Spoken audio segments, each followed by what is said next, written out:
All right, let's dive into what might just be the next great leap for AI, the quest to understand why.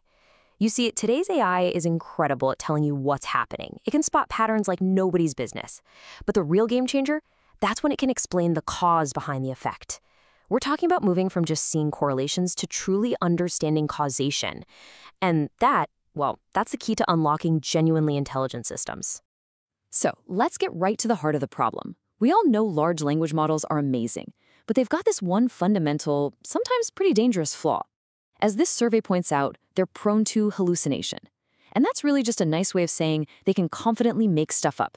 They're brilliant pattern matchers, but they don't have a deep, grounded understanding of how the world actually works. And this classic example just perfectly nails the issue. An AI today would have no trouble spotting the correlation on the left. Hey, when ice cream sales go up, crime rates go up too. It sees the what, but it totally misses the why, that hidden variable. It doesn't get that a third thing, hot weather, is what's really driving both. And without that causal link, it could make a totally absurd conclusion, like, ice cream causes crime. Okay, so if that's the problem, what on earth is the solution? Well, this challenge has kicked off this absolutely fascinating quest in the AI world, a mission to actually teach machines how to think about cause and effect. And that brings us to the million-dollar question, doesn't it? How do you even begin to formalize the logic of why in a way that a computer can learn it, process it, and then apply it at a massive, massive scale? The answer? It turns out starts with something called a structural causal model, or an SCM. The easiest way to think about it is as the language of causality. It's a way to draw a map, a blueprint of how a system works. You use nodes for different variables and little arrows to show the causal links. This framework gives us a solid, structured way to lay out and test our ideas about how the world really operates. And let's be super clear, this isn't just some abstract academic thing. In really high-stakes fields like medicine or finance or robotics, understanding causality is absolutely critical. Think about a self-driving car. Knowing the difference between a shadow on the road that correlates with an object and a pedestrian who actually causes a risk, that's literally a life or death distinction. This is the kind of reasoning we need to build AI we can actually trust. So we know why we need it, and we have a language to describe it, but how do you actually build these causal models? Especially when you want them to be huge, to cover whole domains like biology or the economy. This is where things get really, really cool. Let me introduce you to Democritus. It's a new system designed to do something pretty radical. Use the massive, sprawling knowledge inside a large language model to construct an equally massive but structured large causal model.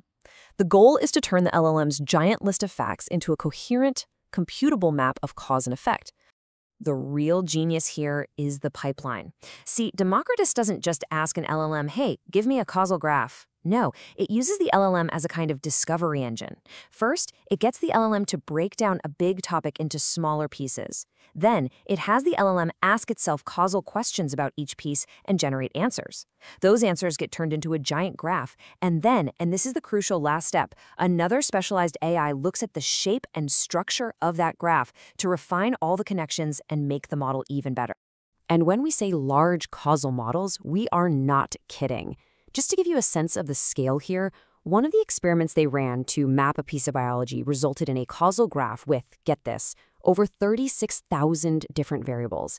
That is causality on a scale we've just never seen before. Now, as you can probably guess, building a model that enormous takes some serious, serious horsepower. The research paper shows that just one of these experiments can take 9 hours to run on a beast of a machine with 6 high-end GPUs. It just goes to show you, constructing these foundational models is a huge undertaking. Okay, so Democritus is this really powerful top-down approach. Build a giant map with a giant pipeline. But that's not the only way people are tackling this problem. There's another, more collaborative approach that's getting a lot of attention. It's less about one giant map and more about a rigorous debate. So instead of one system building the whole thing, I want you to picture a team of specialized AI agents. Their whole job is to propose, critique, and literally debate causal claims with each other, all to arrive at a conclusion that's way more robust and fact-checked. And it's not just some chaotic argument. In these systems, like one called Causal Copilot, every agent has a specific job. You've got a generation agent that's like the creative one proposing ideas.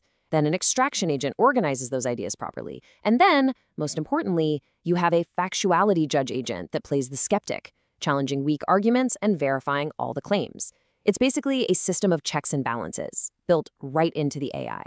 So just to sum up these two major paths for building these causal foundation models, you've got Democritus, which uses this big pipeline to build these huge explorable maps of entire fields.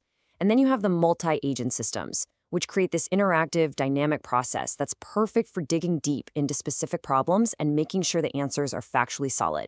So we've got these incredible new approaches. But how does this all connect back to the real world? I mean, why are major companies pouring so many resources into developing these causal models right now? Well, it really boils down to some pretty powerful business reasons.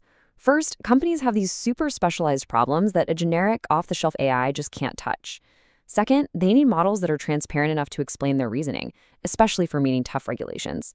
And third, and maybe most importantly, building this skill in-house is how you create a real, defensible, competitive advantage.